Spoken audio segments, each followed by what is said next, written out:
Are we live? Are Oh, we yeah. live? I'm looking. I'm waiting.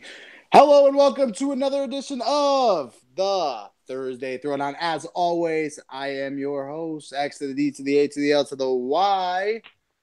And you are watching maybe not the longest running episodic show, but again, the greatest show in 239. Sorry, elitist. Anyways, we'll get to that. That's fine. It's whatever, man. They throw shade. They don't come up with their own catchphrases. We still love Sober. We still love Esso. I mean, Esso hasn't been around. I mean, the guy's a ghost right now, but that's for another day. But we got a big show today.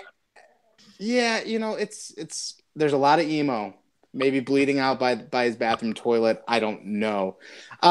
Here's the thing. We're doing this on a Wednesday. Tomorrow there was some restrictions with the scheduling.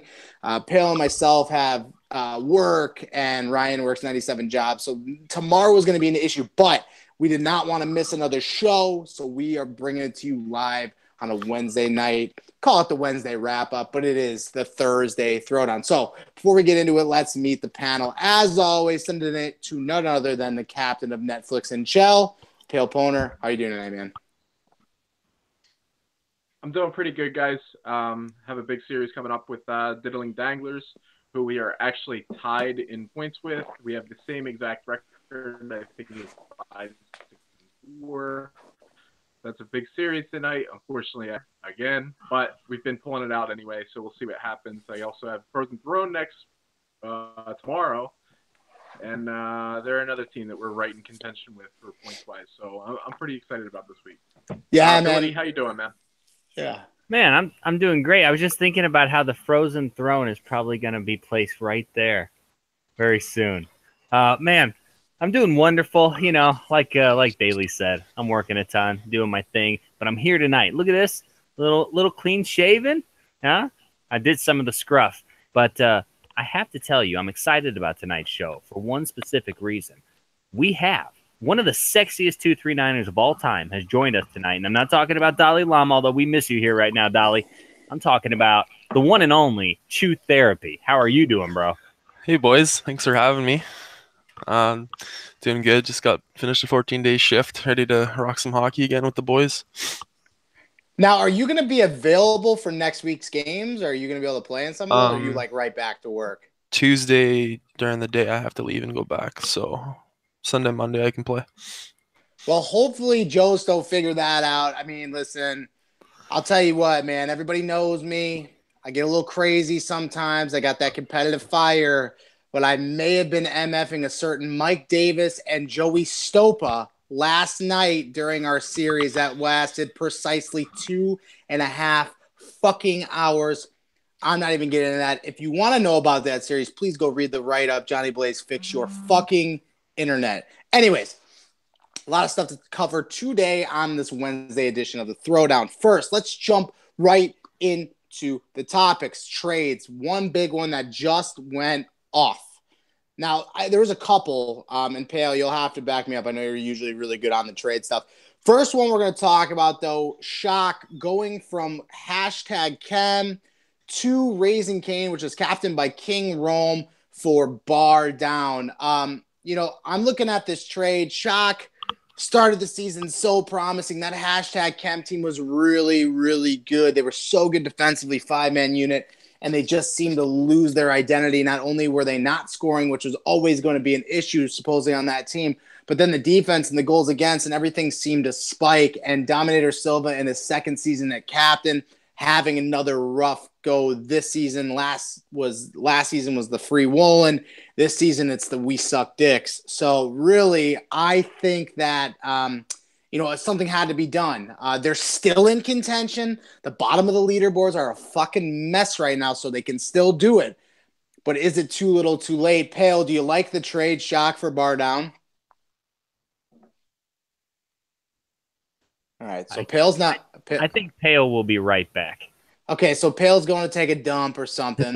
Well, let's send it to Chew, man. Chew, first time on the. Is this your first time with us on the Throwdown, man? On the Throwdown, yep. All right. Well, here he is. We're throwing you right into the fire, man. Do you like the trade? Shock for Bar Down, man. What are your thoughts on it? To be honest with you, I have no idea who Bar Down is. But So Bar Down is the left wing for Raising Cane. He was for a while top 5, top 10 in points, but as that team really went the other way, he slept through a series. Now that team is just really, really, really struggling. So you get two kind of struggling players being exchanged for one another, but the skill sets are both there. So where's Shock playing this season? Now, here's the thing. I think that with him going to Raising Cane, Kinky's been playing net. Now, my sources are telling me she may or may not be coming out. I saw a little status update that says I'm going to push up this year or something. I've never seen her play out. But Shock has been rough in net. I think it's a confidence thing more than anything. Yep. But that gives Rome some flexibility with his lineup between those two netminders. That's probably pretty much a lateral trade, just trying to mix things up, I guess, trying to light a spark and light a fire under the boys and try to get a playoff push. I mean, there's not a lot of time left to get in there, so. Ability, what do you think, man? Like, I'm looking at the trade. Shock gives you versatility. He plays center. He plays goalie. He actually plays some lefty, too, which I'm actually getting text through from Rome right now. Shock will be playing lefty tonight for that series, which will probably push Kinky into net. But do you think that the trade was fair? I mean, Bar Down's a left wing only, not giving you much versatility there. I mean, I don't think a lot of the trades that are necessary that are taking place, and this might be one of them. I think personally that Don just gets an itch. He's got an itch about him. He wants to trade a guy, and he does it. What he gets here is probably a little bit of offense, a little more offensive productivity, and maybe that's going to help him. I think that's probably what he's looking for. Their defense is solid. I think that Shock's been doing a pretty decent job in goal. The thing about it here is that I don't even say it's a confidence thing. Playing goalie in NHL 18 is the most AIDS fucking thing I have ever done in my life. It really is. I hate it so much. To give you an example, I have been more than happy to share the wealth of goaltending with the players on my team, just because it has irritated me that much. And that's coming from a guy who, pulled it off last season. So that tells you something. As far as Shock goes, I think that playing him anywhere besides center is really a mistake. Lefty, okay, so the guy can play lefty. Sure, I can play lefty, but Shock excels at center. He's great on the faceoffs. He's really going to give you an advantage with puck possession in that aspect of it. Or you throw him in net. I think he's been doing a good job in net. I think that he has goals of his own that he wants to set for this season in net. It may have not gone the way he wanted it to thus far, but I'd say on Rome's end, if he's going to do anything with him, throw him at center and just watch the magic. Now, most would argue and say, wait a minute, now why would King Rome trade for a guy like Shock when Rome's an elite center in his own right? I happen to know that Rome hates center in this game. So in years past, getting a guy like Shock wouldn't make sense for somebody like Rome, who is kind of viewed, as far as league goes, as being one of those great 200-foot players in the league. But I know he hates it this year. He doesn't like the element of the faceoff. So moving him to a wing maybe makes a little bit more sense. I do know that Rome is happy with his trades. As always, man, listen, King Rome does his shit. He doesn't want to justify to anybody. He does what he thinks is best for his team. And right now at 5-8-5 or whatever they're at, he's got to make a swap, man. And King Rome is not scared to pull the trigger. So there's that trade. Look who decided to show up, Mr. Ferguson. How are you doing after a 7-week hiatus? I'm fantastic. I needed it. I was on vacation. Was at work or nothing? No, I'm just kidding, man. I've been busy, but I'm glad to be back. I was stuck at work late, so I was a little worried about making it on time, and I was worried about Dale's calling me out, another MIA by agent, but that's all right. I made it. So, no, I'm excited. I don't know what you guys were chatting about. I obviously Rome's team, but... Well, we were just touching on the Shock for Bar Down trade, but I want to actually talk about the trade that you were involved in pretty recently. Ability, you were involved in this trade as well. After what seemed to be such a promising series where Frozen Throne absolutely destroyed We Give 60, who's currently sitting at first in the standings, things seemed to be on the up, and up. And then all of a sudden it went down very quickly in the next series where they were returned the sweep by Pogs' team, who was surging through the standings, winning 9 in a row, 3 straight series sweeps. So Agent ends up going from the non-Kane Essentials, who at the time, it was so mind-blowing, was a 3rd overall team. He gets traded to Ability's team for Nick the Greek in an even swap. it seemed to work out because Agent comes into Ability's team. They end up sweeping the next series. Stats aren't done for that series. I will touch on that later. But so you got Agent for Nick straight up. And both teams seem to be okay with it. Agent, how surprised were you when you heard that you're being traded off the third place team to Ability's team? I mean, I found out from something. I didn't even find out from my own captain. That was the best part about it. I had to ask him, like, are you serious or what, dude? And yeah, man, I mean, it is what it is. I'm not mad about it. I like the team I'm on. Obviously everybody knows that I had a good run with Cosmic a couple seasons ago. So, and I have a great defensive pair behind me, and still teaching Jelly how to pass the puck. That's a struggle, but we're getting there on that one. But it's a fun team. The parties are fun. Me and Cosmic chirp and don't stop talking all the time, and Dahlia and Drug are back there just mumbling to each other how stupid we are. But it's fun. I mean, I'm not mad about it. I was caught off guard, very much so. But I think we're going to have a very, very good squad, and I think I'm a good addition to the team. And, that's kind of been over the last 3 seasons, really, since Ability's really kind of become a mainstay and one of the faces of the league. Every team that he's on has always said that he keeps it fresh. And now I'm talking about the just happened when they were doing the Pirate thing, last year when he won the Cup, and this year. Everybody that I've talked to who have played on his team have really gotten after that and said that he's, awesome to play with. So that equals success in my eyes, man. Like, I think that it's freaking – I don't know. I think it's great. And I think there's no surprises why you're seeing the success 9-5-1 right now. But I want to shift gears. Pale, man, were you shocked at the Agent for Nick DeGreek trade, or do you think that it was pretty fair for both sides? No, I think it was pretty fair for both sides. I like Nick DeGreek as a player. I hadn't really played with him much before this season, but I scouted him pretty heavily, and I got to play a bunch of games with him, and I really liked his gameplay. Agent I played with, over the last couple seasons quite a bit. He was on my first team in 239. I think they're just different players. I mean, there's not anything like that overly stands out that one does better than the other, or vice versa. I think they're both compatible or comparable players. But as far as who wins the trade, I don't think there's really a huge winner here. I think it's 2 comparable players that got traded, maybe just for a shakeup in the front lines. I mean, you're looking for something different when you do something like that. Dub essentially traded a left wing for another left wing. He was just looking for a different player there. See, this is what I take away. So ask me, hey, Daly, who won this trade? And I'll give you the answer. To me, the winner of this trade was non-consensuals. But it wasn't because of the players that were traded. I want to think a little bit outside the box. It wasn't because Agent was traded, for Nick. That's not why consensuals won the trade. In my eyes, the big piece was his Dub realized that he had something. 2 moving pieces, and this is what happens when you have great depth on a team. He realized that he had a player in Ian the Berean, I hope I'm saying that right, who could actually play defense in this league. And he knows he has Dunn, who plays both sides. So Dunn plays right D. He drops Ian back. And Legion, who, at the numbers, looking at it, almost 3 goals against, 76 save percentage. Those aren't good numbers. Those are not going to be numbers that keep you in that top 5.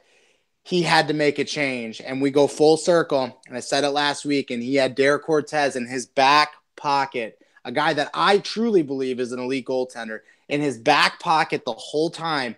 Since Cortez has been inserted into that goalie round, 7 games, he's 6-1, 87 save percentage, and had 1.45 goals against average. He knew he had it in his back pocket. So to me, this wasn't as much an issue of, Agent for Nick. It was more like, okay, listen, Dub can play center. They need that left wing. You get Nick for left wing. Dub goes to center. Now you got Dan, and you move Cortez off the front line back in the net. So this trade goes outside these 2 players. I think Agent was just collateral damage. I think Nick was collateral damage. Obviously, Ability wanted a true center. He wants Cosmic on the left wing. I get that. Like, that makes sense, right? So, again, if you're to ask me who won the trade, I'm going non-consensuals, but not because of the players involved. Sorry, it was a lot. But I was thinking about that and looking at that, and I think that's something that may have been overshadowed. This is what happens when you have that sort of depth on your team. So, shout out to both teams. It seems to be working out since the trade. I think you guys both are 3-0. So, no complaints. Good run. Love it. Cool. No, Ryan, you guys lost? No. We won. They went 2-1. Oh, they went 2-1. Okay, but okay, 2 series wins. Cortez catches the first loss, but again, we all value guys differently. We all have a plan. It's kind of cool to see it come through. But yeah, shout out to both the guys involved. There was one more trade. Little questionable stuff behind this. So Pogs and McSwagger make a trade. It was Pogs was getting Slicky Slick and Peaceful Bob for Karios, and I'm missing a name on this list. And Jets Killer for Karios and Jets Killer. So Pogs finally gets not one, but his 2 goalies. He's got Slicky Slick and Peaceful Bob. Bob will also second as a D-man on that squad. Floaty, who's playing defense, it looks like right now. You got Floaty and Brad back there killing it. And then I like the move because Pogs has now said, okay, I have to look at my roster. These 2 goalies, Slicky and Peaceful Bob, he can run the hot hand, man. Hey, listen, Slicky, you're going to get the first run. And Slicky's been good, man. He's had some questionable D in front of him and different things like that, bad breaks. Slicky, you get the first run, check it out, see how it goes, or Bob, whatever he decides to do. But now he's added 2 guys who actually play goalie to his roster. McSwagger, my boy Kiefer, my best friend, he's having a rough go this season. Let's not forget Thug CTC's Xbox dying, and Dicko, never mind. Like, all this stuff, man. So shout out to Swag and the boys. They're getting after. He's got Yambag over there now. But I'll ask you, Chew, new to the show, man. Kind of a big trade. Pogs really, when you look at the numbers, struggled in net. Was this a big trade for him, getting 2 goalies, just rocking the hot hand? Absolutely. Goalie's probably the hardest position to play, and has been since they changed the controls from you can anticipate with your right stick. And like you said, if somebody's having a rough night, you throw the other guy in, maybe he steals the series for you. Yeah, and that's the thing. If one's not working, you grab the other, and that's kind of how it goes. Oh, look at who popped in. He must have heard me talking about him. Derek Cortez, welcome to the show, man. Thank you. I mean, I'm always hearing you talk about me, and I love it every time. I get a big grin on my face like I have right now. So. We had the conversation preseason about goaltending, and Cortez was I want to play forward. But like when you're looking at the actual results, here's the biggest thing I'll say: winning changes everything. And if you're winning and you're contributing and impacting the game, it really doesn't matter where you're impacting it from, as long as you're getting it done. So I'm glad that you got in there. And I know you're a team guy, so you got in there, man. And the numbers are stifling right now. I'm not looking forward to playing you guys next week, but that is for a different conversation. But welcome to the show. We're happy to have you. Thank you. We're glad to be here on Wednesday. Yeah, it's a Wednesday, man. It's fun. We're breaking down the Pogs trade that sent Peaceful Bob and Slicky Slick, 2 known goalies in the league, to Pogs' team. They've won 9 in a row. That team is really streaking. Does this trade really solidify them as potentially being a top 5 team with the Netminders? Are you asking me? I'm asking you, yeah. Oh, I think now Peaceful Bob, great goalie. I think, especially if his connection's working with him. If he's on, he's really on. Slicky, I never really got a chance to watch, but I think Buddy Dank was telling me about him, and he said he liked him as a goalie. He thinks there's some things he could have worked on. I think either way, it's kind of a good trade for both teams. Kind of changes it up a little bit. Like you said, Chili Con Carnage. They're what are they, 9-0 in their last 3 series? Like they've had 3 sweeps, right? Yep, 9. They've won 9 straight. Okay, so they're on a tear right now, and apparently it's working for them. So, wait, you said Slicky got traded for Bob, right? No, it was Slicky and Bob for Jets Killer and Karios. Okay, got you. So Karios, I knew apparently something happened the very first series. I think he was supposed to be his goalie or something like that, or was it defenseman or goalie for him? It was D. It was D, and he didn't show up. Okay, that's what it was. So I don't know what's going on. I know they might have fixed some stuff from there. So maybe Pogs had that in the back of his mind and maybe wanted to get rid of that. And I don't know. I think this really works out for Pogs because he's getting Bob, who can play defense or goalie, and he's got Slicky as well that can also be a solid goaltender if Bob's not in there. So I think Chili Con Carnage is going to be just fine with this. I just don't understand the trade for McSwagger. Like, okay, man, like I get a shakeup, I get that, but And I know Yambag was a very crucial part to this trade actually happening. I know that Yambag and Keefe have been kind of in, talks, and Yam's trying to help him out and make it right. I just don't understand the deal. Pale, I mean, you're trading 2 goaltenders and a D-man. I mean, Bob plays D as well.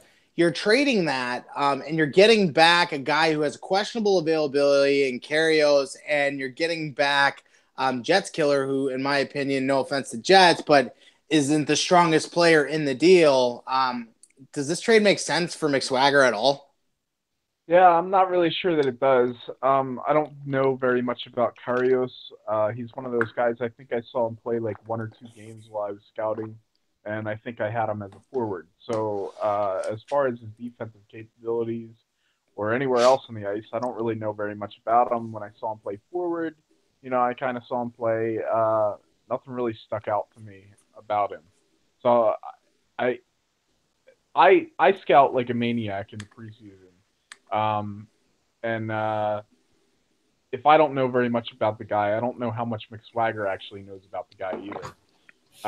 As far as Jets Killer, Jets Killer is a guy that you can plug in to play D for you, plug in to possibly play goalie for you. He reminds me of somebody like Peaceful Bob. So, I can see the trade value there between Jets Killer and Peaceful Bob. It's just looking for something different. I don't know. I guess McSwagger, maybe he does know something about Karios where, he says, hey, I can take a shot. But McSwagger's team is in the dreads right now. It's not doing too hot. He could just be looking for potentially anything that might spark his team, whether that's any player getting traded. Yeah, man, and I'm in the same realm with you with that. So, I hope it works out for Keefe, but I just didn't understand the trade, man. I think Karios has the potential to be the best player in the deal, but I just don't think that Karios is going to be available for them. So that's an issue. But that was all the trades, I believe. Moving along, this is always my favorite thing. Now, we used to have a thing called That Captain.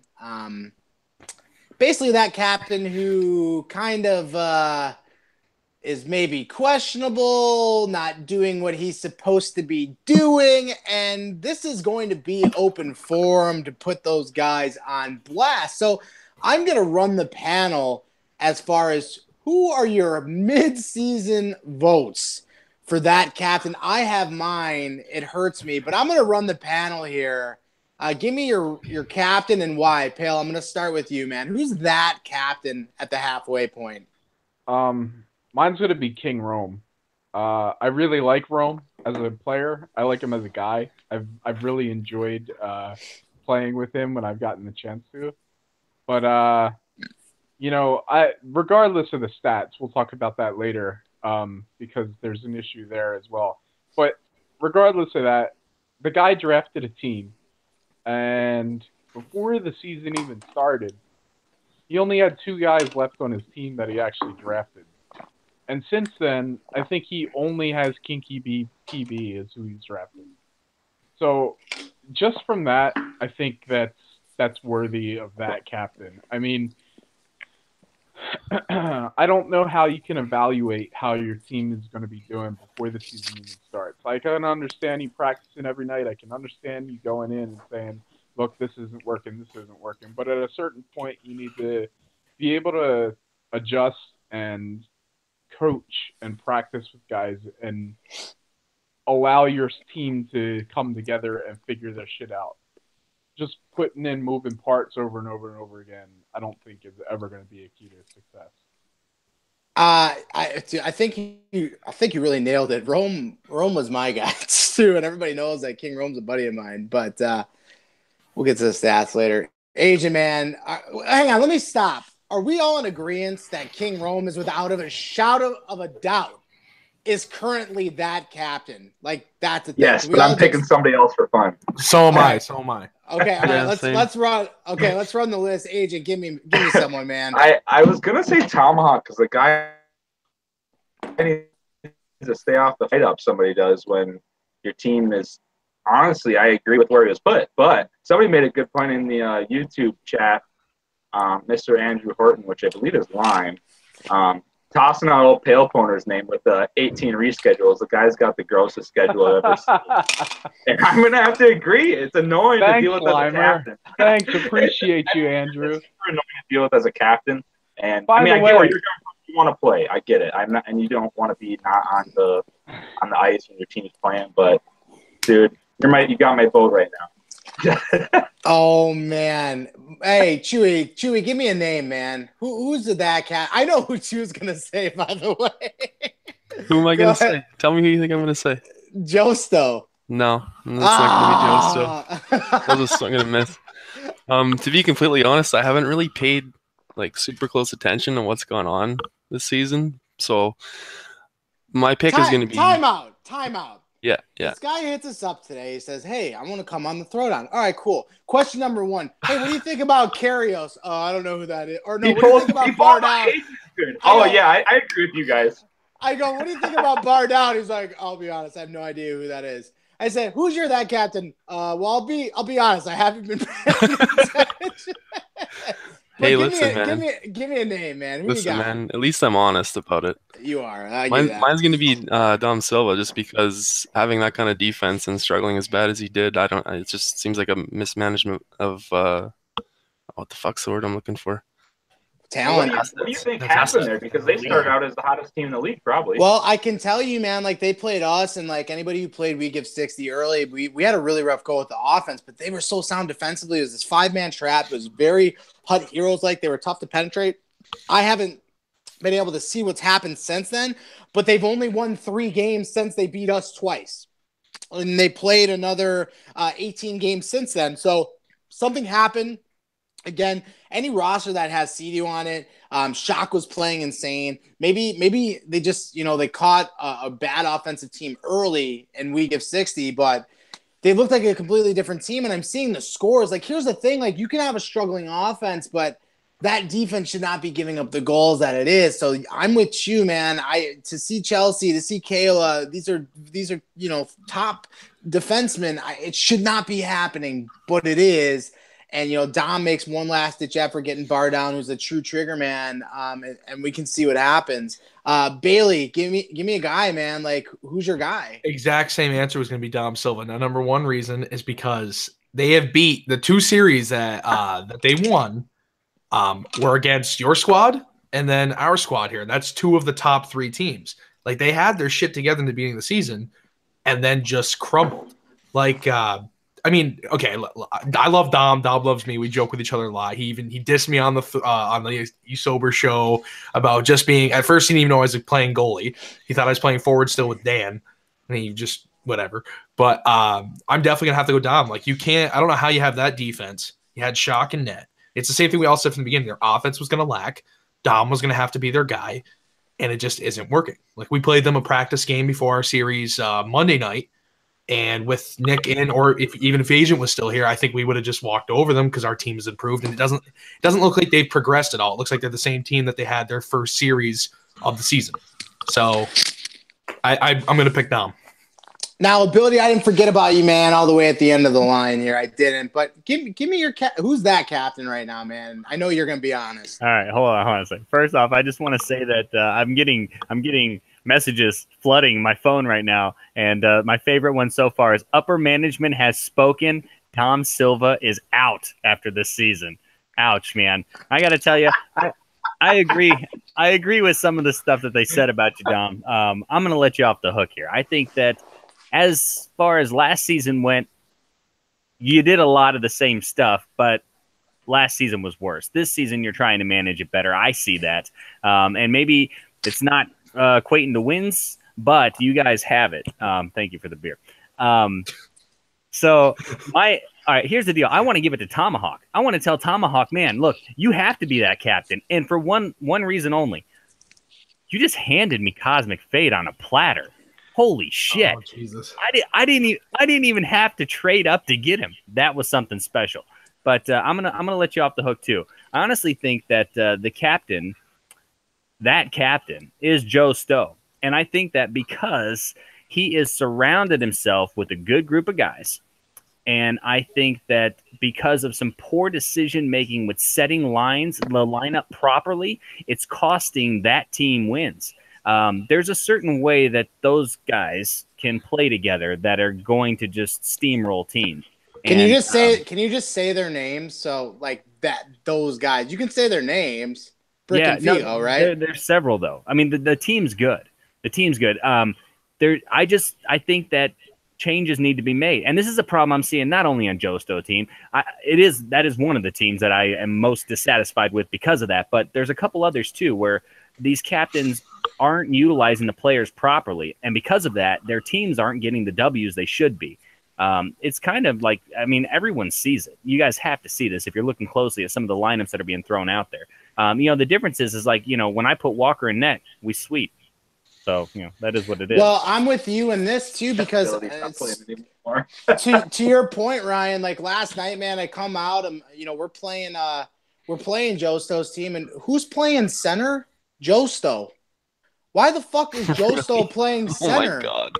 You've got Brick City there. Like, why are you playing center? No offense. I even made mention to it. If you read my write-up, you were picking cherries all night. Like, you got to play 200 feet if you're going to be a centerman, and you were not giving 60 to the 200-foot game last night. So that was baffling. Not surprised by the 5-0 outcome in game one. That was immediately changed, and Brick City went to center, and that was it. But again, I agree with ability. Decision-making and lineup placement is very, very big. I was just informed we actually forgot a trade, and there's actually a little drama behind this trade, so I would love to touch on this. The Praetorian Guard traded Marty McFly to Raising Cane for Nexus.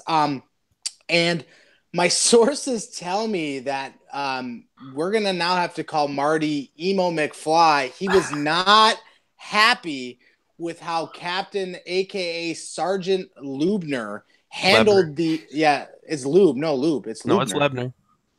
Okay. Douglas James Lebner. I thought it was Lube. He told me it was Can we just call him? They ran a show together like 2 times, dude. All right, we'll call him Lou. Whatever. It's fine. Call him Lubner? That's DJ's fault. So hashtag thanks, DJ. Yeah, thanks, DJ. But here's the thing, man. Marty McFly instantly pay, followed by BIEs to the max with the built-in excuses. It was rough out there, man. McFly can be caught bleeding out by his bathroom tub. Listen, man, I firsthand, if you're asking me who won the trade, Nexus is just a true D, man. Listen, I've been a big supporter of McFly dropping to D. But just because of the way he plays forward or defensively as a forward. But the lane control is really rough for Marty. There was a lot of ice in our series. I mean, Viper had days to skate. Like, it was so much ice. It was so much. And, again, I think it's just a product of not playing the position as often. That's not a slight on Marty. But, there was definitely passive-aggressive emo after the trade. If you're asking me, I think that DJ won this trade. I just think Nexus is a true ID, and as long as he stays up for all 3 games, I think that he's just the better D man. Pale, Nexus or McFly, who do you like better at right D? I guess I like Marty a lot on D. I think that he can be a successful D man. I think that he has some issues as a D man. That he needs to work on. But like overall, I think he's one of the better players. And tell me if I'm wrong, but I'm pretty sure that Marty also has right wing and left wing willing. Yes? Does he? Does he have forward willing? I think he has right wing and left wing willing. Okay, well that changes the dynamic. He's got right wing, left D, and right D. Okay, well if that's the case, then that changes the game a little bit. Maybe Rome wants to put him up front with him. All of a sudden, if you have Shock at center, Rome on left wing, and Rome can play either wing, and you throw McFly in right wing, now you're talking about a forward lineup that can potentially score some goals. I don't know who that would leave as their D pair. That scares me a little bit. Rome put himself on defense. And that's another option. Rome can play D as well. I mean, again, that lineup is kind of in limbo right now. I don't think that would happen though. If he's going to put Marty up, if the whole plan of it would be to put Marty at forward, I think Agent can attest to this as well because it's the first series I actually played goalie for like a full series was against them. The one thing that team lacks is just offense. Like they just lack being able to put the puck in the net. Like their defense wasn't too bad. Like Kinky didn't play bad. Like they just couldn't put the puck in our net. And that wasn't like any special doing. They weren't putting any real challenge on it. So I think that's like if they put Marty up there, I think Rome has to play forward somehow and figure out that whole D situation. Then you got crazy Yeti Killer too, who again 15 points, 15 games. I know he's been playing forward. He's a guy who can play lefty as well. Epic Sandwich, I just don't know a lot about him, but it seems like most of his games have been played at forward. But yeah, it's just, again, I mean, Kinky's playing good, 82 save percentage. He's facing a lot of shots. 314 is the shots faced. That's insane, like an insane number. To put that in perspective, they've only played 18 games. Through 24, Tom's has only faced 235 shots for we give 60. So we have 6 games in hand and he's faced 70 less shots. So there's a lot of ice. There's a lot of lanes to shoot, and Kinky's doing her part. So I imagine that she'll probably still be in net, and Shock will move up to center. So it'll be interesting to see what happens. I wish the best for both players. I really think that Nexus is the best out in this deal, though. So shout out to the guys, man. Everybody keep grinding. Next, Dark Horse. Now, when I say Dark Horse, I'm looking down on my computer. I was talking with Pale last night in a party. And 7 and 8 are so far up for grabs right now. Now, I say 7 and 8, but really there is a big discrepancy between 7 and 8. There's actually 8 points separating Imagination Land and Bullet Club at those spots, and it's 8 points, which is a lot. I hate to say that 1 through 7 is decided because anything can happen at this point, and there's games in hands. There's different things that play in. Knights of the Frozen Throne has actually got they're actually in the 8th spot. I'm sorry. King Rome hasn't done a stat, so that hasn't been updated, but they would put, I'm mathing, 19 points. So from 8 to 9 is a 4-point difference, man. I would hate to think that this has already been decided because it has not been. Netflix and Chell, they've got some games in hand and 14 points. The series sweep by Thomas Billing and Company definitely hurt their chances. What I want to know is who your dark horse team of the bottom teams right now, who is going to make the playoffs? Who is your team to really get into that 8th spot? I'll send it over to you first, Pale, because your team is in question. I would expect you to be picking yourself here. Is your team somebody that people are really overlooking right now, or what's the deal? I mean, of course I'm going to pick myself. I think that my team is better than our record shows, but our record is what our record.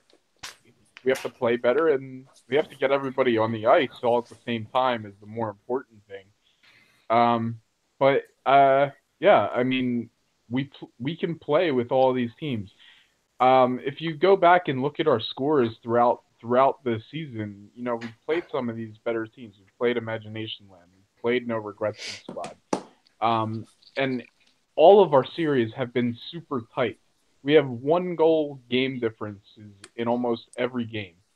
It's just getting over the hump, and it's getting some chemistry going with these guys, and hopefully we can do that. But it kind of starts tonight. I mean, we're playing a team that we're in direct contention with to secure that 8th spot. So we really need it. Marky Mark, who are you? And again, you're on a team that's kind of you're not down at the bottom. You're currently sitting in the 8th spot. So I'm skipping you. Shoot therapy. I want to pick myself. Well, no, I mean, but like, again, I'm talking set. Okay, so go ahead. 7th, 8th spot right now. Maybe not your team because obviously you're going to pick yourself, but who's another team that really could surprise in those bottom teams, whether it's Diddling Danglers, Netflix and Chell, who would you pick? It's between the Diddling Danglers and Raising Cane. Between those two, I'm leaning towards Danglers just because I look at the guy's record, and same as Raising Cane. I mean, the teams respectively each lost 5 OT games and 4 OT games. I mean, if you look at that, those are games that are decided in one shot. You know, I mean, their record could be better than some of the teams that are 5 spots ahead of them if it wasn't for those games. You know, like I look at my team last season, we didn't lose a single overtime game, and we had about 9 of them. You know, that can swing a lot of points when it comes down to the end of the season, and you're looking to try and get playoffs or not. And I think that's 9 more points. Absolutely. Right. Yeah. I mean, I think you're looking at one of those two. I can't pick one. I really can't. But if you pick one of them, math there. Well, thanks, Bill. Bill, you want to get in a stripping contest right now, buddy? But if you pick one of them, I can't lean towards one or the other. One of them is going to step up. I'm going to lean towards Rome being that team just because of how badly #Chem is struggling. They're literally tied for the worst last 10 game record in any team in the league right now, which is tough to say, but it's going to be one of the two. I don't know who's going to turn around better, but those are my 2 picks. Let me change the gear here. I'm going to do specific teams that maybe we haven't touched on. True Therapy, man. When you look at the Bullet Club, you look at Thomas Billings' team. You got Ozzy, you got Clancy. These are some pretty big names on this team. Is this a team that you think has enough firepower to really kind of jolt themselves into the playoffs, or is there just not enough here? Yeah, definitely they do. They've won their last 6 games in a row, and weren't they at the bottom of the standings? They were getting walked by teams. Yeah. Yep. And he traded for he got Ozzy in the Cosmic deal, and then he picked up a beautiful wiener, and and then Shotgun's were getting after it. Yeah. But so he's made some trades, and I think he's finally found something. But again, could they make a run into the 7-8 seed of the playoffs, or is it too little, too late after the slow start? I mean, obviously they're not going to probably maintain that where they just win out, but if they keep it at 600, I don't see any reason why they can't just sneak in at 8, maybe jump up to 7. I don't see them making the top of the standings. Obviously, that's pretty far away for them, but yeah, I think they. And the thing is he is pretty. You know, I count overtime losses as losses. Those are L's. That's what they are. There's 7-11. He's really close to being at that 500 mark. So Thomas is he likes his team, man, and he's sober. He's a sober enough guy, and he's calling career revival for sober enough. So I'm gonna send it to you, Cortez. Again, specific question for you. #Chem, man. You and I both talked about it in the previous segment. They're 6-13-2. 15 losses, man. I just can't even get my head around it. Is this a team that you see making a run for the playoffs, or is it too little, too late for these guys? I want to say with the current lineup there, it's a little too late. If it's not, it's halfway season right now. He's made a few little moves. I just don't think they're the right moves. And I think Dom, like I said in either on 239 today or on the first Throwdown since the season started, I think he did the wrong thing by looking at defense only to start. That's not I'm not saying he shouldn't have drafted Sidu because that's not the point. I'm not saying he shouldn't have drafted Rev Hellcat because they're both great at their positions.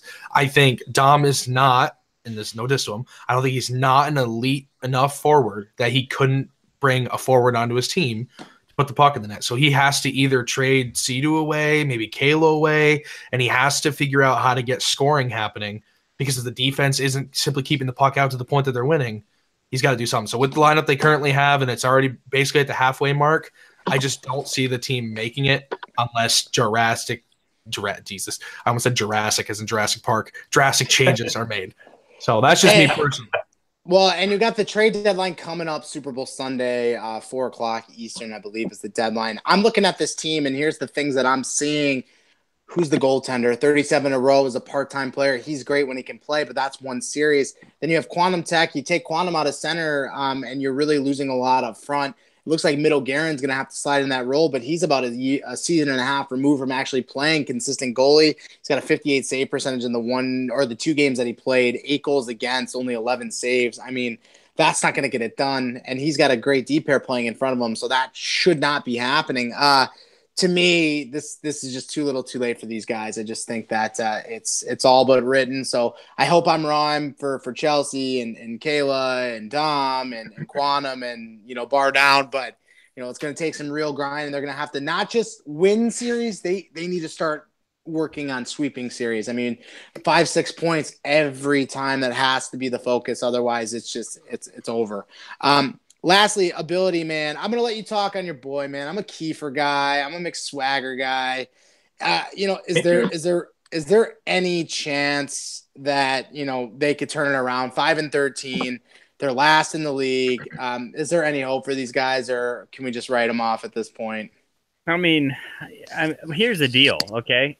Everybody once stats are updated, everybody that is below the 8th position, they're done. Those teams aren't making the playoffs. I don't think any one of them's coming back. We can make an argument. Rome's got a good team. These trades that took place, I think that team dynamic has changed completely. If they get the ball rolling quickly, they're going to be a team that could definitely make the playoffs, right? Kiefer's team, I think that he was dealt a bad hand. He had some misfortune, but I blame him for that because this is a guy that, I was rooting for to get a spot at captain. He gets that spot. And then instead of thinking 100% outside the box, like I was hoping he would, with all the scouting that he has done, and we're talking 2 years worth of work here, folks, taking notes. He went out there and drafted a team that you can just – he didn't draft the team I thought he was going to draft. So I almost wanted to give him that captain just for that. What happened with Dicko, I don't know all the details, but he's gone, and that's unfortunate. But I think that you could have passed on Dicko. Didn't have to necessarily draft him. But I know how I it don't is. think he had to pass on him. I think he took him way too early. Yeah. That's Agreed. where I think he screwed up. And then Thug's Xbox kind of breaking on him. I mean, the guy, if you could say for the worst case of events to happen to you captaining, it's happening. I mean, something happened with Dicko. I don't know. The guy didn't get rule 1. Something happened that he can't play. So and then you got Thug. Thug's got to start a GoFundMe page, okay? Look, man, I joined this league. My Xbox took a shit. I need some help. People are going to donate a couple bucks. People offered to actually, I think it was Josto, literally offered to send him an Xbox. Oh, well, then Thug was all like, I don't want to play for McSwag Fag Fuck. All right. So I'm getting fucking sends his Xbox. Here's the thing, and you gotta go on this, man. Like when it comes to sending, I don't know about other people. I'm super prideful, and it would be very hard for me to accept something like that. Somebody sending me a $300 system, and I know it's in the right place, and pay me back later. Like I get that, but it would be very hard for me to accept something like that. Even from a close friend, it would be hard for me to accept that. So we all don't know where the mindset was with Thug, but again, he's a good dude. Anybody who's ever talked to Thug, he's a great guy. So I'm with kind of what everything is being said. It was a rough draw for McSwagger this season, man. Like I captain pretty much every season, and knock on wood, I have not had anything like that happen to me yet. And they started so promising. I think they won their first 2 series. Things were on the up and up. Bobby was playing good net for them. And it just sometimes it doesn't work out. So I wish them the best, but I just think too little too late for these guys. So I want to talk about this. I got a couple goalies on the show, at least a couple. Ability plays net, Cortez plays net, Shoot Therapy plays net, Palis played net. Goalie, the unforgiving beast that is goaltending in NHL 18. Now we sit here, and as a defenseman, as a forward, we sit there and bitch about loose puck pickups. Why guy didn't reach for that? Blah, blah, blah. I have a thumb in my ass. And these all are normal, real problems. These are things. But I cannot even fathom and or imagine being a full-time goaltender in this league. The shit that I have seen thus far this season in streams, it's getting sniped from the other end. I mean, it's insane. All those goalie rankings there that Chu did. A1. I mean, and the thing is, it's insane to see. So, I want to know, and this is I'm going to start with ability, man. This guy is a championship goaltender. He's won it. And he talked earlier, he kind of like brought this up, but he's been frustrated, like trying to play the position. This is the easiest it's ever been. Like, wow. Just if you guys can't see him, look down at this thing right now. What a fucking mess. Oh my God, why? Yeah, the guy's a mess. He's a mess. I'm gonna send it to you, Ability. Like, what do you do? Like, how do you shake that shit off? Because like I'm a rage monster myself. If I make a bad play, I freak out. Like, how do you stay composed when stupid shit happens in this game? All right, so like, realistically, like when anything bad happens to me, like I used to get real livid about it. It used to upset me. Then I came to terms with it, and all of a sudden, when shit happened, I was like, "We all just saw what happened. I'm not even going to comment on it. Fuck EA." Okay. Now, where I've come to really get a grasp on it is that whenever anything goes in on me, I realize that in life, you have to take the good with the bad. So the EA goal goes in. God, here comes I got the the belt. belt. Oh, God. Listen, and it's true though. It's true. Like it's really tough sometimes, like to play through something like that. And you know, I've had Thomas on my team all year. The guy is electric. He's so good in net, so steady. But even like last night, there was a couple where he's just sitting back there, like, what do I gotta do? And he's right. Like he's absolutely right. But Cortez, like, what do you do? Like, how do you not freak out, man? Like, how do you play through the stupid shit that is EA? Well, for me, because I play all 6 positions, so I know about how stupid the poke check can be. I know how stupid the puck reach, like how like you can't pick up the puck, and I know how stupid it is when you're in position to make a save, your goalie saves it and it still ends up in the net. It's just realizing that the game has faults at all positions, and you just literally have to like blow it off. What actually gets me mad at goalie is when either my defensemen or my forwards make a turn, like turn it over in the zone, and I get scored on from that for being out of position. That's what actually gets me mad, and it's just a few desks have been punched. A few hands might have been broken, but you just got to get over it. Like you just got to get over that little hill of frustration and move on to the next few minutes. Okay, hang on a second. Let's stray away from this question really quick because I want to go a different route. Raise your hand if at any point while playing a league game you have pounded your table, you have fucking punched something. Raise your hand. Raise your hand My if you've done dick's this. at full attention. I don't have enough hands to throw Hey, up for that. Pale, I can't see you, Pale, but is your hand raised in the In air? his picture, it is. Let's just say yes. No, man, not at all. I'm not really down with that. The punching. Oh, of Man, the trim your deck. fucking Oh, nose my- hairs, Jesus. You look like Daly's face. Listen, man, I have literally like this game, like I've had to create an ottoman for my table because it has like fucking just fist pumps in it. Just not the Jersey Shore ones, like the downward fist pumps, man. It's the beast. I don't know why we do it to ourselves, right? Like, why do we, like, I say that all the time. I'm like, why the fuck do we do this to ourselves? Like, I'm turning the goddamn Mack truck half the time. The poke doesn't work. Puck's going through me, but why do we do it? And I realized, man, it's because of 239. That is why we do it. If we didn't have 239, maybe none of us would be playing this game at all. But we're here, we're competitive, and that is the fire. Agent, you didn't raise your hand. You're not a rage monster? Oh, you did. I definitely did. Okay, good. I mean, you know what I really want to know is, I want to know if any of the girls in the league get Rage Monster and punch shit. So Kayla, Kinky, Chelsea, if you guys are watching, let me know if you guys punch shit when bad stuff happens. If I were to guess, Kayla's number one on that list of hitting shit. Because I've heard tell people to suck her dick. So I'm pretty sure that she's number one on that list of definitely punching shit. So, it's so frustrating, but I figure we make some light of it, man. We all know it's there. We all know what happens, but it's just a fucking mess. Hopefully the new engine next year is going to make it better, I hope. Hopefully OTP 6s is in it and they don't exclude it like the last time. You guys remember that? 15, yep. Oh, my God. Like The only time I played Hut. Yeah. Instead of just ripping sick packs. Yeah. So hopefully that doesn't happen. I really do hope that doesn't become a thing. So, but I want to touch on another thing. You What's just gotta that? find a scapegoat, man. Like a blame season game? 3, I was playing goalie, right? And the whole team Right. just blamed Josto for everything. So we just That blamed works. Josto. It hasn't changed. Yeah, I blame Josto for pretty much everything that happened last night. Like, I blamed him for everything that – no, not really. It was Johnny Blaze who I blamed last. Listen, man, I was motherfucking a lot last night. It was a thing. I was not a happy XDALY last night. It was a thing.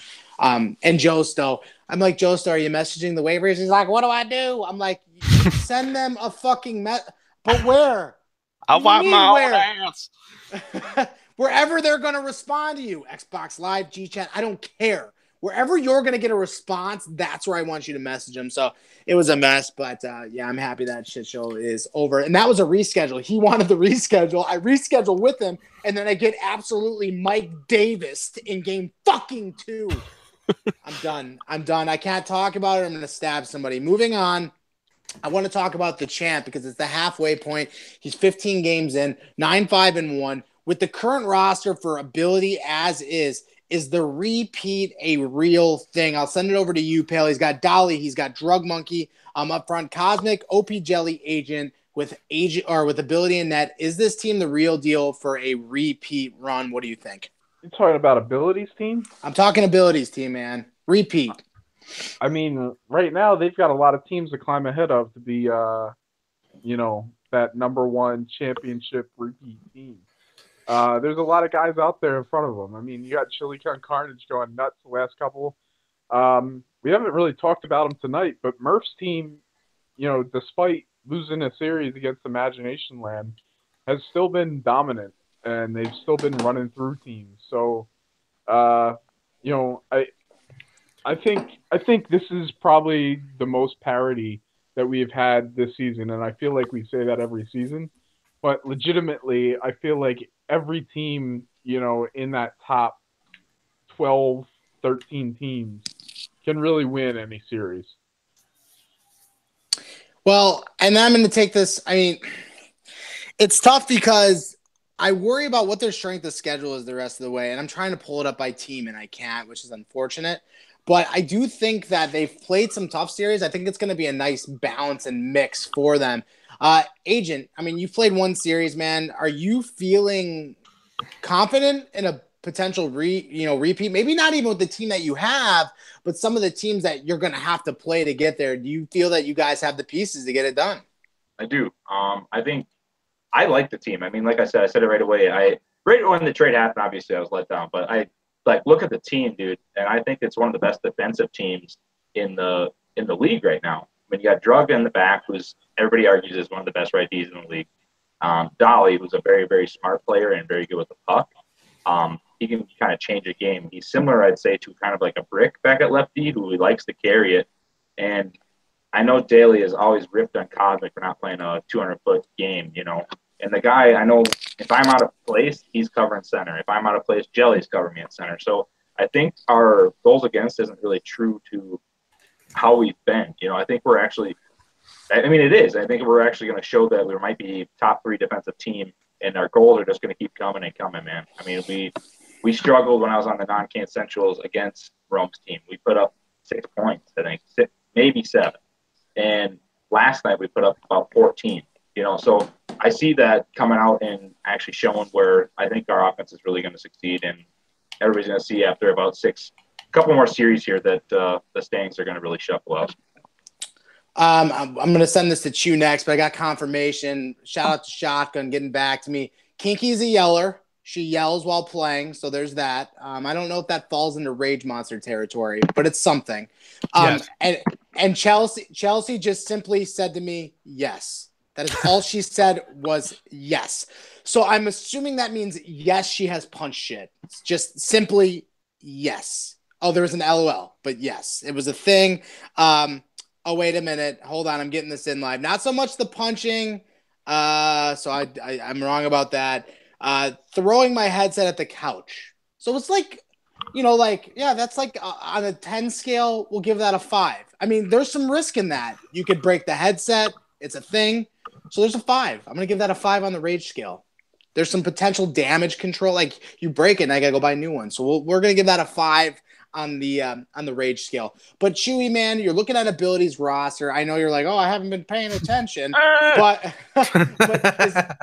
is abilities team have what it takes to repeat here, or is it just too many other teams that you like? I don't think he does. Honestly, you guys are gonna be okay. It's your team, so you're gonna say it. But if we make the playoffs and we get all the way to the finals and I'm able to play, which is on my days off. We've won 5 out of the 2 games I've been in, or 7 games I've been in. So, I mean, I'm not going to stroke my ego here, but I was gonna say 5 out of 2. That's a Hey, weird. Pale, where's your fraction. math That's remarks? really good. I Where's do your the math? math and a finger paint on the walls of my doo-doo.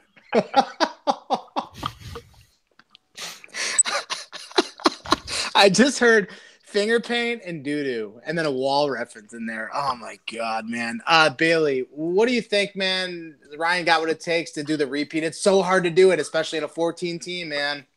I think they absolutely can. When I found out that Agent was traded, I actually said to Dub, I was like, yes, this helps out our team because the puck will move a little more efficiently now. That's no diss at Agent. I just two different systems, whatever. Anyway, I think Agent fits in perfectly with Cosmic, and they know each other so well. Like Agent was saying, they have such a good time playing together. And Cosmic already plays with Jelly all the time, so he already fits in with that. Cosmic's also one of the top players in the league.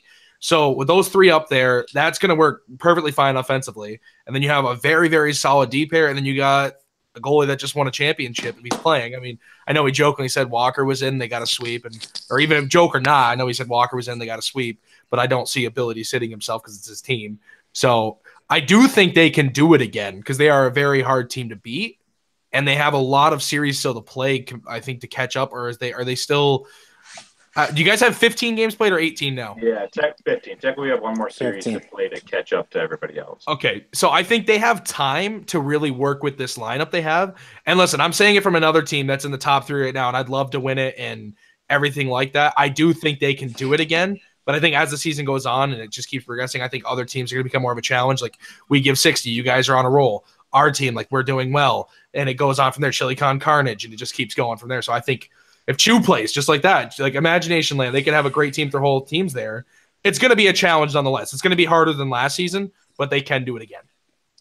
Ryan, listen, I know you think you're going to do it. So I want to rephrase this question. I mean, what is it going to take? What are you seeing right now? What's going to have to change, or what's going to have to get better in order for you to make a run at this for a repeat? Okay, so basically, look, I'm the best there is, okay? I wake up in the morning, I piss excellence. No, for real. What I found is that a lot of making it work on a team, it's not about trading all your pieces away. It's not about, thinking you're coming up with some crazy cockamamie scheme and it's working besides a flying vagina that was fucking awesome and it worked. It's about managing personalities. Like, I find as a captain, a lot of the things, and here's the kicker to it. If you're really good at it, it's a form of manipulation, okay? Let's cut it. It's just plain and simple. It's a form of manipulation, but if you manipulate people correctly, they tend to do what you want them to do. It's just all about managing those players. And I've got a lot of work to do. There's a couple things that aren't where they need to be, and I find interesting new ways, creative ways of getting in people's heads, and then all of a sudden shit happens. I think Tomahawk trading at Cosmic kind of helps with that too. Oh, yeah, sure. Yeah, we'll throw that in there. But no, man, you just got to manage it properly. You got to get everybody on the same page, and you got to make everything flow together. And that's really what gets the wins. It's not just about an individual player being skilled at the game. It's about a group of guys working together to achieve that victory and playing well. Not everybody, and not even all the good players jump into every game and play well, unless you can make it happen. And so, like, that's my ultimate goal. And I know we're not there yet. We're not close. But we've got time to go until we get to the playoffs. The playoffs is when the magic happens. I have no doubt we're going to get to the playoffs. And Walker started 2 series, and he swept them both. Well, here's the thing, and this brings me into a new topic that's on the list there, but adjustments and making those adjustments. To me, it's something that doesn't happen enough, and it doesn't happen quickly enough in league. So for us, we played, and I can use my example. When we played Abilities team, man, we were outclassed, we were defeated, we were beat. They were a step ahead of us. They worked us. It was a thing. And we had to look at ourselves in the mirror at that point as a We Give 60 crew and say, okay, guys, that can't happen again. Now, since then, we've made the adjustments that we talked about. It's so easy to say, all right, guys, we need to do this, right? We got to do this. We got to chip it deep, or we got to work below the goal line, whatever. And then you don't do it. Like, there's nothing more frustrating to me than that. But the adjustments is the biggest thing, and actually following through with them. So shout out to Ryan. He makes a really, really good point. You have to know what you have, And me and Ryan were actually talking earlier today, and we were saying how impressive it is for these captains who do it consistently and continue to have teams that compete, because it's so much more than doing stats and write-ups and showing up for your games. You are consistently talking with your players. You're in communication all day. You're trying to, he says manipulate, but I more say working with different personalities. Remember, this isn't something that's in person. You're trying to work with the Brick Cities of the world and trying to make Brick City and the very, very chill OP Jelly work together. You know what I'm saying? Like trying to have that without Jelly getting mad that Brick called him a shithead and that he sucks or whatever the case is. Like, it's very difficult to manage personalities, especially when some are dominant and some are maybe a little bit quieter or whatever the case is. So being a captain is not necessarily an easy thing. So that's why it's very rare that you see people doing it consistently. But shout out to all the captains this year, man. The only thing I want to say is do your fucking stats. Oh my God, King Rome, do your fucking stats. I don't want built-in excuses anymore. McSwagger told me he was going to do his stats after a series loss for like 15 straight hours, and finally he did them. Just do your stats. It sucks to lose. I lose, I do them right away. Just do your stats. I get you can't do them right away all the time. Do your stats. Like, everyone's like, oh, Daly, you're a stat Nazi. Yeah, well, guess what? I'm the only fucking admin who does media shows and likes to have the fucking shit up to date, and Pale as well. Sorry, excuse me. Do your fucking stats. That's it. That's all I got. Yambag has come out and said that he will be making a return to captain in season number 7. Cortez, what do you think about that, man? Can I just point out real quick before we discuss anything about that? It's Yambag related, though. That fucking image you used on the write-up of you going, and if you're retarded, I instantly died. It was just so funny. I +1 on that. But I'm interested to see. Go ahead. No, here's the thing. So, like, obviously we're in admin chat all day, and that was compliments of 37, dude. So 37 dropped that image. He pulled it off EM's Facebook or whatever. I've never seen admin chat in full unison laugh at the same time about something. We were literally pissing ourselves that I was instantly screenshot, saved the whole thing. And I figured it would be no better to have it as Hugh Laurie's introductory logo, because Hugh Laurie, that's his favorite thing in the world, in case you guys don't know Hugh. So, but Yam, man, listen, here's the emo with Yam. He's upset, guys. Yam is upset, and he's upset because he gets drafted in round 5 every year. He doesn't think he's a round 5 player. I have to agree with him. I really don't think he's a round 5 player. He is a right D, though. He's not a lefty. He's a right D. That was the thing with him and I last season. He's a right D. I'm a right D. It just doesn't work. But Yam is coming out of retirement. He's captaining next season, and he's ready to get it done. Cortez, are you surprised to hear it after a 2-season hiatus that ball bag is back in it? No? Not at all. I think I think he's tired of getting traded around. I think he's tired of getting drafted, like you said, where he's at. I'm kind of interested in seeing how it goes. I hope it's not just like the Church of Yam, because I think we all. Dumpster. I think we all know how that went. But I'm interested in seeing it. Listen, if Yam stopped just going for hits all the time at defense there, and like, oh, I'm gonna fuck this guy up, I think his talent would go right up. I'm telling you that now. But not surprised. I'm actually excited to see Yam do it again. Chewy, I mean, are you a Yam bag guy? I don't know. Are you a ball bag guy? I wasn't really until I went down with Rob last November. But yeah, I like Yam. Yam's good shit. You're a ball bag guy, man. Yeah. Are you happy he's coming out of retirement? I'll tell you what, he's a good captain. He really is. No, I think he's going to do just fine. Obviously, he really shit the bed on Dumpster Fire 2 seasons ago. But, I mean, I didn't do so hot my first season captaining either. It's tough, man. I told you, really captaining is not easy. You had the Moose experience. Experience. You did, yeah. Hey, well, get he's a great guy. Let's just leave it at that. Ooh, agent, man. So Yambag's throwing his name in the hat, or name in the ring. Are we going to see an agent return season 7 as a captain, or what? I don't know. I can't say yay or nay yet. Possibly. Well, I have to see how the season goes. See if ability makes me happy, or if he just lets me down at some point. Ability. Have we forgotten about what? the thing that Hugh said after DJ drafted? It was a swag, dank, blah blah blah, whoever. that Hugh had to captain with that exact same team? It was Yeah. What about that? No. That was if I took Esso at 3, that he would draft Swagger and Dank. Yeah. I let him off the hook. Oh my God. Yeah, that was me. Don't make a bet with Daly or fucking Dom Silva. Jesus Christ. I did, man. I let him off the hook for that one. Ability, man. I know that there's been some rulers swirling around that you're just tired of winning, man. You're just sick of it. And if you win this season, like you're gonna go in the draft pool, take a season off. Like, are you captaining next season or what? I want to know right now. Like, so the craziest thing happened this season, right? Like, I've taken a couple series off. I like to get guys playing time. It builds morale and shit. They perform. So like, I was like, hey, look, I'm sick of winning. I'm gonna take a break. And Walker jumps in there and he sweeps series. I'm like, holy shit, man. Like, it's unstoppable. It's an unstoppable force to be reckoned with. Who'd you guys play? It doesn't matter. The same team I swept the fucking series before. Was that Raising Cane? Yeah. Oh, okay. No. Okay. Was He instantly goes, it doesn't matter. Yeah. It doesn't matter. Yeah. But yeah, Was this guy Dwayne the Rock Johnson? Now he's just going to tell me we lose games before I even get it out. points in the series, and there's something wrong, which we didn't. Well, listen, you guys actually don't understand when you have a guy like Pounders who's just always ready to win big fucking games. That's what really matters. No, listen, Pounders has been in 2 games this year, wins. When I asked Pounders of season 4, hey, man, I need you to shut down Daniel Martin in the playoffs. Games 5 and 6 on the biggest stage, he got it done. That's what happens. You guys need an ace like Pounders. Pounders is my ace. You need one. Every team needs one, man.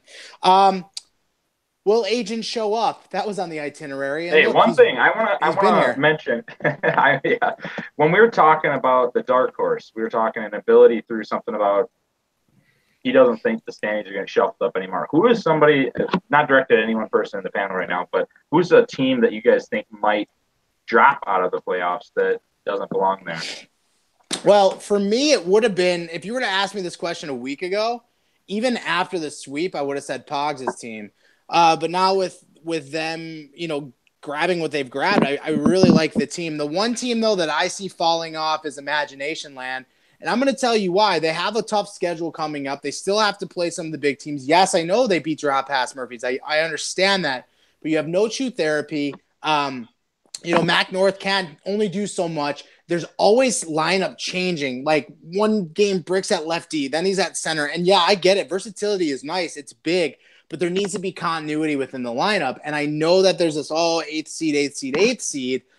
But I really, really believe that team is going to struggle to make the playoffs. Now, if they get there and they get Chew back, all of a sudden you have this different dynamic because now you can play Brick at D and you move Chew up the center. Now you have a nice mix with Chew and Figo and Josto. I like that with Brick on D. That's a really solid lineup. And then you got Johnny Blazer, Hollywood Bob.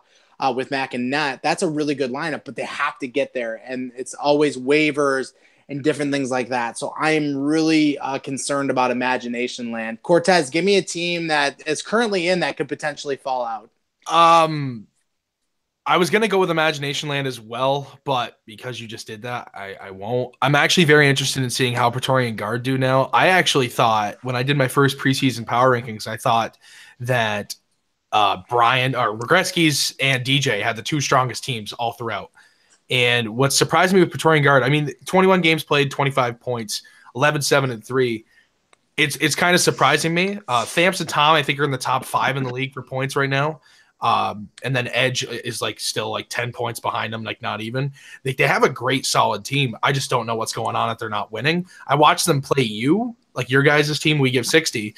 And when I watched, you guys just worked them. So I don't know what's going on with them. If they don't figure it out, I think they could potentially drop, but I don't really see them dropping out of the 8. I wanted to go with Imagination Land. I just wanted to change it up a little bit. So that's what I think.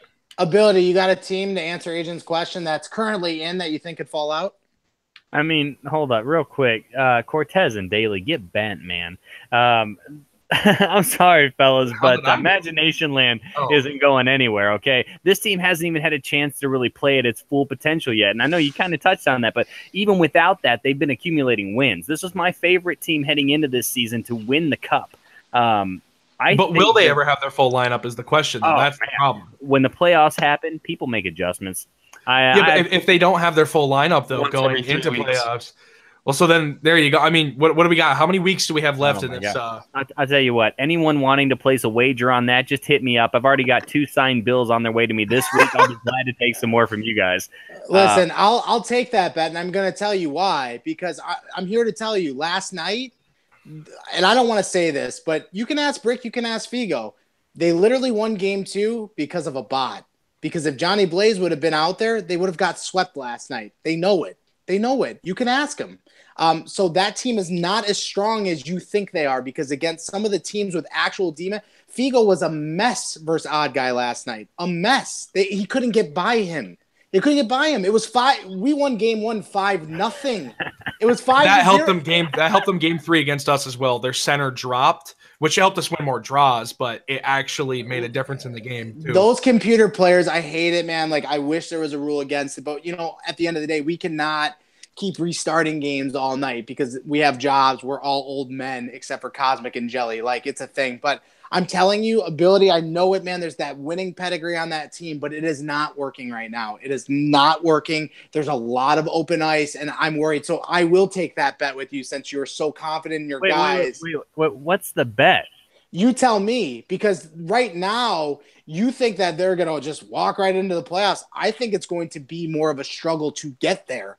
And there are a lot of teams chomping at the bits underneath them. And I'm talking Netflix and Shell. And I'm talking your team, by the way, who's not even currently holding a playoff spot. Whoa. That's a false statement. That's just because stats are in it. We are holding a playoff That's just spot. like Hey, saying your listen, team's listen.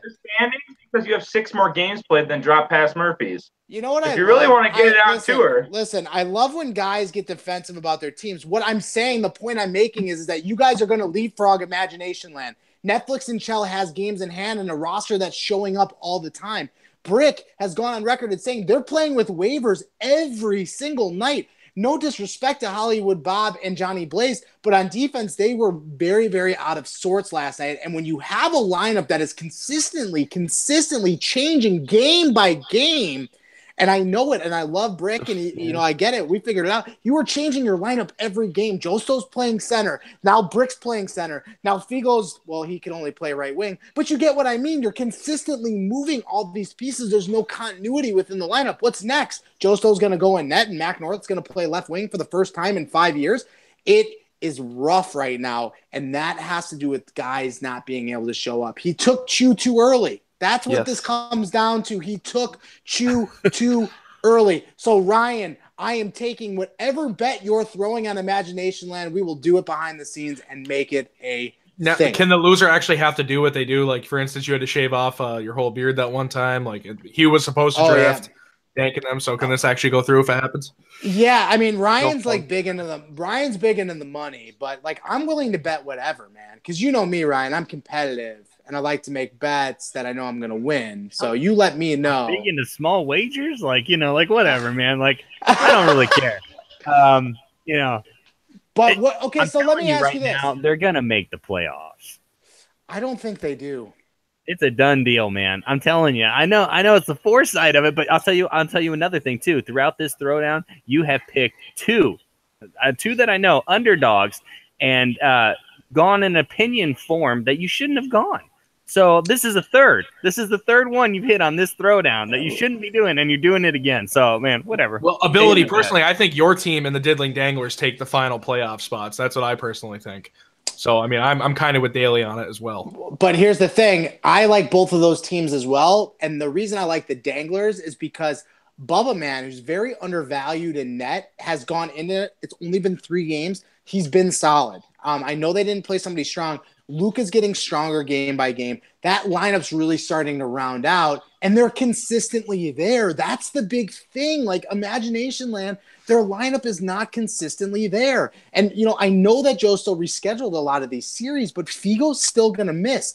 And when Figo misses series, they always have to use one waiver if Figo and Chu aren't there. God forbid something else happens. Now you're talking about 2 waivers. It scares me. And that's why I don't think they're going to make the playoffs. That's just me. Hey, Chu, do me a favor. Take some goddamn vacation time and make this shit happen. Make too much good money for that to happen, my friend. Yeah, that's the green, man. That's the green. Well, guys, that's it. We're up against it. It's 9:55 Eastern. Let's send it around the horn. Agent, man, what do you got on the way out? Not a whole lot, man. It's nice to be back. I'm glad to be on the panel. It was fun having Chubby on. I told him at lunch, the guy hits me a party invite, wants to play Xbox, and fortunately I had responsibilities like he's had for 14 days straight. But hey, it was fun being back on. Look forward to it next week. What about you, Chew, man? First time on the Throwdown. We had a big panel today. Anything for anybody on the way out? It was a lot of fun. Thanks for having me, boys. Anytime you want me back on, don't be afraid to ask. Obviously, I got to be back in town, but yeah, he's got to be not working. Cortez, man, Bailey, what do you got? I want to thank you guys for letting me get on the show, especially a little late. I want to give a shout out here to Agent. I miss him. I do love him. I want to give a shout out to the new family member there, Uncle Nico, for joining the squad. Then a shout out to newcomer, last pick in the draft, Ian the Berean, for stepping up at LD. He's doing great. Steal the draft. He's got my vote, man. The guy, he was not very good when we were practicing, and he's played fucking great ever since. And he's willing to learn. He's willing to learn too. Like, he's always taking it, and he's like, listen, like, what can I work on? Easily top guy. Not top guy as like defense. I'm just saying like top notch guy is what I meant to say. Really like him. Yeah. Hey, listen, that's how you got to do it sometimes. You got to live, you got to learn, you got to take the advice, and people who are open to doing that tend to get better. So shout out to Ian, man. He's finally getting a shot. Ability, what do you got on the way out, man? Well, you know, just the usual. How much love I got from my 239 family. How much fun we're having here in season 6. And I love it, man, because, you know, I got to be honest. It's irrelevant whether I win the belt. It's irrelevant, you know, whether the Chew, just take some time off work, all right, man? It's irrelevant. You know, what happens, but you guys make everything that we do relevant. And so for that, like, you know, we just love you. I love all of you guys. And I'm proud to be your season 5 champion. I fucking love it. Man, it's so good. But he's right. You know, no, he's right though, man, because like even today, I knew that tomorrow was going to be rough. I reached out to the guys. We did not want to miss the show because we know that you guys love it so much. We appreciate all the feedback. I'm constantly getting messages. I'm sure the other guys are as well. So, you know, shout out to the 239 fam. We wouldn't be doing this if it wasn't for you guys, you know, listening and watching and giving us your input every week. Why else would we do it? You know, if nobody's watching it, what's the point? So appreciate each and every one of you. By the way, Brick City has already messaged me. He's confident that playoffs will be made, as I know he is a confident person. Last but not least, man, if you guys don't know what's going on, I'm going to probably be plugging this for the next couple of weeks. True Therapy and myself. I'm so happy to be reunited with my boy. It's been, 4 years, man, since the wedding. So it's been 4 years since the wedding. You know, so I haven't seen him in person in that long. So me and True Therapy will be taking over the East Coast. We will be in New Jersey with Esoteric. That will be March 28th and 9th. So anybody who's living on the East Coast or not, if you want to make a trip out there, we're going to be in Jersey. We're going to be doing a whole 239 meetup. It's going to be Yambag. It's going to be DJ Leb or Lubner. I don't even know what it is anymore, you fucking cucks. It's going to be DJ, 37 in a row, Pale Poner, Yambag, Hugh Laurie, No Regretskis, myself, Esoteric, True Therapy. Kayla might even make an appearance. I heard Dominator Silva might be coming down. It's going to be a 239 mess, but a good mess. So anybody interested in going up on the East Coast or not, make the trip up. We are going to be there for a couple days in March 28th and 29th. So hopefully we get some people out there. Other than that, man, that's all I got for the night. One more thing for me quickly. I just want to I personally want to apologize that 239 tonight has not happened in like a month's time. I had a busy schedule getting ready to move back into a dorm. Cosmics had hockey every Monday. This was my first Monday I had in my dorm, and I was getting my schedule situated and such on Monday night. We probably should be getting the show consistently going again. Sorry for the internal plug, but I just wanted to let everybody know about that, just in case anybody was wondering. So I do apologize. And no, that's fine. And also, guys, don't forget 239 shop is still live. There's some good stuff in there. I saw Ability. I don't have that Throwdown shirt. I'm getting that one next. I want to get the white one. Oh, I need to buy some too. And Cortez and shirt, though, it was printed with an error on it, man. I don't know if I can like let you guys see it, but what's wrong with it? You see it? Longest running episode. Yeah, I don't know, man. It's just someone printed an error. I think I got like one of the mess ups. Listen, man. I'll tell you what, that shirt is wicked. And you know what? That's our thing. So it's whatever, man. Again, the elitists don't have anything catchy to say, so they're going to take all my taglines. It's okay. I get it. Also, guys, there's a new 239 Tonight shirt on there as well that I'll be picking up. Shout out to Dominator Silva. Oh, it's so cool. It's so cool. I always wear my shirts to the gym, and people are like, "Oh, what is that?" And I'm just like, "Oh yeah, it's 239 hockey." They're like, "What is it?" I'm like, "It's a virtual league." And then they look at me like, "Oh, you play games?" I'm like, "Yeah." Like, what? Yeah. They're like, "Oh, but you're at the gym." I'm like, "I don't understand." Yeah, you can do both. It's a thing. Anyways, I'm all set, man. 239 Tonight is going to be back on Mondays. You got the Elitist on Friday as well. My bad. I've been bad on the prediction threads. I've been between jobs and start my new ones, so I should be back at that. Those will most likely be every Wednesday and Thursday that there are series. So other than that, it's been another edition of Thursday Throwdown, and we'll see you guys next week. Peace. Peace.